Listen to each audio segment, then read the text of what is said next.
दोस्तों आज का वीडियो देखने के बाद आपको भी पता चल जाएगा कि पश्चिमी देश भारत से कितना ज़्यादा जलते हैं। आपको याद होगा जैसे ही भारत ने तेजस एयरक्राफ्ट को बना करके तैयार किया और हमने इसमें अमेरिकी इंजन को लगाने का प्रॉमिस किया, वैसे ही अमेरिका ने भारत को इंजन सप्लाई देनी लगभग पूरी तरीके से बंद कर दी थी। अब करीब 2 सालों बाद भारत को 4 इंजन मिल पाए हैं, लेकिन पैरेलली भारत की GTRE की तरफ से हमारे कावेरी इंजन पर काम किया जा रहा था और अब GTRE ने कावेरी इंजन को लेकर के एक और बड़ा खुलासा किया है। दूसरी खबर, पड़ोसी देश पाक अमेरिका से सामने निकल के आ रही है, जहां पर भारत के खिलाफ जाने की अब पूरी कोशिश अमेरिका की हो चुकी है और पाक को 2 नए हथियार दिए जा रहे हैं। तीसरी अपडेट भी पाक से ही सामने निकल के आ रही है, जहां पर पाक ने IMF के द्वारा मिलने वाले लोन में एक नया झोल कर दिया है। चौथी अपडेट भी पाक से है, जहां पर चीन ने पाक से अपना पैसा वापस खींचना शुरू कर दिया है। आइए जानते हैं आज की इस वीडियो में सारे इंपॉर्टेंट अपडेट डिटेल में। यदि आपको हमारा काम पसंद आए, वीडियो को लाइक, चैनल को सब्सक्राइब जरूर कीजिएगा,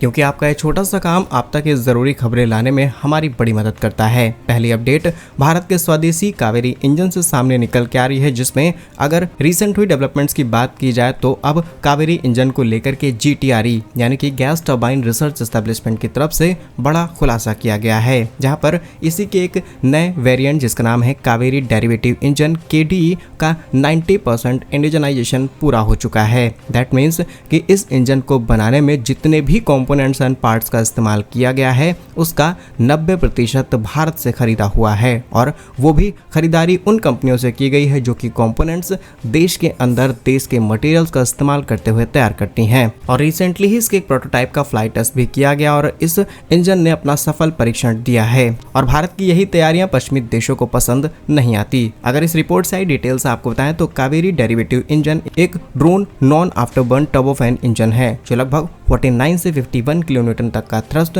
देने में सक्षम है, जिसने अब तक ग्राउंड टेस्ट बेहतरीन परफॉर्म किए हैं और अब इसके फ्लाइंग टेस्ट एडवांस लेवल पर होने बाकी हैं। इसी के साथ GTRE ने इस इंजन को LCA तेजस को स्पेशली हमारे घातक UCAV के लिए तैयार किया है और फ्लाइट टेस्ट के लिए अभी तक हम दूसरे देशों पर डिपेंडेंट थे, लेकिन अब इसका अल्टरनेट निकाला जा रहा है। रिपोर्ट्स के मुताबिक फ्लाइट टेस्ट के लिए MKI जैसे फ्लाइट में फिट करने की योजना है, जिससे एग्जैक्टली इसकी उड़ान में क्या परफॉर्मेंस रही है उसे टेस्ट किया जा सकता है। यह परियोजना भारत के एरोस्पेस सेक्टर को आत्मनिर्भर बनाने के लिए बहुत ही ज्यादा इंपॉर्टेंट है, जिससे विदेशी इंजन पर हमारी निर्भरता घटेगी और अमेरिका की F404 इंजन का ही विकल्प तलाशने की तैयारी है। भारत के जितने भी रिसर्च इंस्टीट्यूशंस हैं या फिर कहा जाए भारत के जितने भी प्राइवेट गवर्नमेंट या फिर PSUs हैं, सब एक साथ मिलकर के इसी अल्टरनेट पर काम कर रहे हैं, क्योंकि हथियार ही हैं जो देश को आंतरिक और बाहरी सुरक्षा देने का काम करते हैं। फिलहाल इस रिपोर्ट का हाईलाइट पॉइंट ये था कि यहाँ पर इंडिजनाइजेशन 90% तक हो चुका है। इसमें लगे हुए एडवांस कंट्रोल सिस्टम,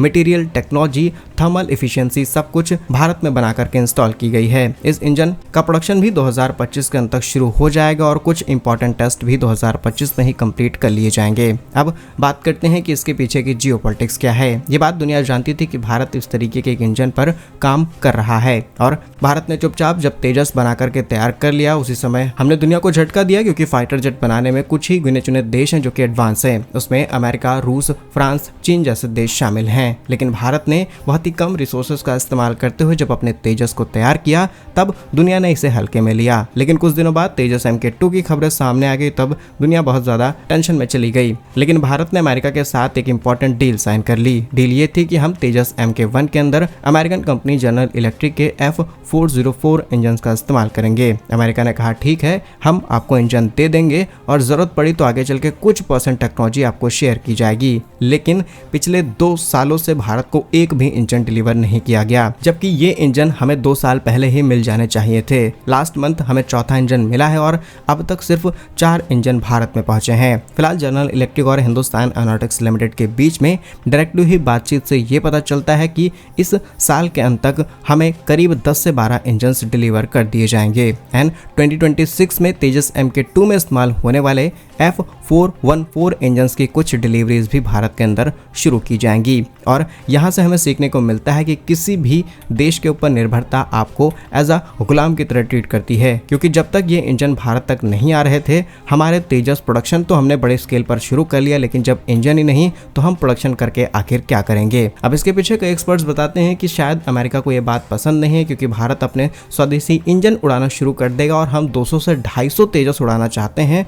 अमेरिका अपने F-35 और कई फाइटर जेट भारत को बेचने की तैयारी में था। आगे आप खुद समझदार हैं, आप कमेंट्स में बता सकते हैं कि ये पश्चिमी देशों की चाल थी या फिर सच में इसके पीछे रीजन हो सकता है। कमेंट्स में अपनी राय जरूर बताइएगा। नेक्स्ट इंपॉर्टेंट अपडेट भी अमेरिका पाक भारत से सामने निकल के आ रही है, जहां पर अब अमेरिका पाक का साथ देने के लिए पूरी तरीके से उनके आगे झुक चुका है। रिपोर्ट्स के मुताबिक 2025 में 2 नई एडवांस मिसाइलें बेचने की मंजूरी दी जा चुकी है अमेरिका की तरफ से, यानी कि अब भारत के खिलाफ अमेरिका पूरी तरीके से खड़ा हो रहा है। रिपोर्ट्स के मुताबिक AIM-120C8 और D3 राम मिसाइलें शामिल हैं। इन मिसाइलों का उपयोग पाक ने अपने F-16 और अन्य फाइटर जेट पर आसानी से कर सकता है और यह सौदा लगभग 41.6 मिलियन डॉलर के आसपास है। इस डील की डिटेल्स आपको बताएं तो 120C और D3 एक मीडियम रेंज हवा से हवा में मार करने वाली मिसाइलें हैं, जिनकी सीमा लगभग 160 से 180 किलोमीटर है। ये मिसाइलें अत्याधुनिक हैं, इनके अंदर फायर वाली ऐसी फैसिलिटीज हैं जिन्हें दागने के बाद आप भूल सकते हैं और ये किसी भी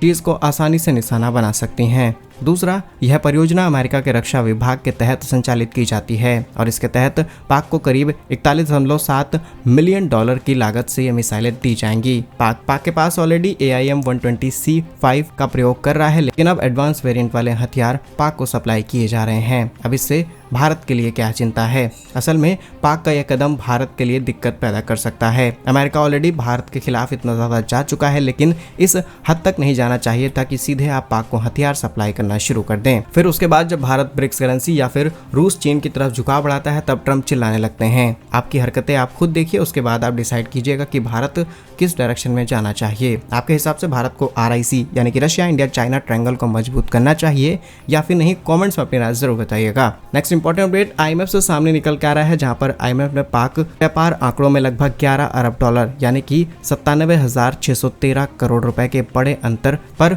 उनकी आर्थिक विश्वसनीयता पर सवाल खड़ा कर दिया है और ये दिक्कतें पाक को झेलनी पड़ सकती हैं और आने वाले समय में IMF से इन्हें लोन भी नहीं मिल पाएगा। रिपोर्ट्स के मुताबिक वित्तीय वर्ष 2022-23 और 23-24 में सरकारी संस्था द्वारा आय रिपोर्ट में ये सारी डिटेल्स सामने आई है। आंकड़ों की बात की जाए तो पाक के अंदर 2 डेटा संस्था है, जैसे कि पाक रेवेन्यू ऑटोमेशन लिमिटेड और दूसरी है पाक सिंगल विंडो के आंकड़ों के बड़े पैमाने पर मिसमैच सामने आया है। 23 और 24 में PRL की रिपोर्ट के अनुसार 5.1 बिलियन डॉलर कम थे, जबकि अगले वित्तीय वर्ष में यह बढ़कर के 5.7 बिलियन डॉलर हो गया। PSW-IR डेटा वो ज्यादा एक्यूरेट बताया जाता है और इस तरीके से ये बड़ा झोल चल रहा है देश के अंदर। अब देखते हैं कि अंतर्राष्ट्रीय संस्थान इस पर किस तरीके के सवाल खड़े करते हैं, क्योंकि भारत अगर 10 रुपए का भी लेन देन इधर उधर कर दे तब दिक्कतें हो जाती हैं, लेकिन पाक जैसे देश इसके ऊपर इस समय अमेरिका का सीधा हाथ है। कैसे इनके खिलाफ कौन सा एक्शन लिया जाता है? नेक्स्ट इंपॉर्टेंट अपडेट भी पाक से ही सामने निकल के आ रही है, जहां पर पाक की तरफ से पसनी बंदरगाह का प्रस्ताव अमेरिका के सामने रखा गया है। अब ये लगभग 1.2 अरब डॉलर की परियोजना है। अब इस परियोजना से किसी को फायदा हो ना हो, लेकिन चीन को बड़ा नुकसान हो रहा है। आपको बता दें कि ग्वादर पोर्ट इस पोर्ट से लगभग 112 किलोमीटर की दूरी पर है और यहाँ से भारत ही नहीं बल्कि ईरान जैसे देशों की भी कई दिक्कतें खड़ी हो जाती हैं। और शायद अमेरिका की यही स्ट्रेटजी है कि अफगानिस्तान में बेस नहीं मिलेगा तो क्यों ना पाक के अंदर बेस बनाया जाए और इन्हें बहला फुसला करके लगभग ये पूरा प्रस्ताव अमेरिका अपने हाथ में ले जाएगा। लेकिन नुकसान होने वाला है चीन को, क्योंकि चीन यहाँ से अपने कई इंपॉर्टेंट प्रोजेक्ट निकालने वाला था और चाइना की तरफ से जितने भी फंड्स पाक को भेजे जाते थे वो अब धीरे धीरे बंद किए जाएंगे, क्योंकि चीन और अमेरिका एक साथ एक ही देश के अंदर एग्जिस्ट नहीं कर सकते। बाकी इन सभी खबरों पर आपकी क्या राय है कमेंट्स में जरूर बताइए। भारत कैसे ही वीडियोस पाने के लिए वीडियो को लाइक, चैनल को सब्सक्राइब जरूर कीजिए। वंदे मातरम, भारत माता की जय।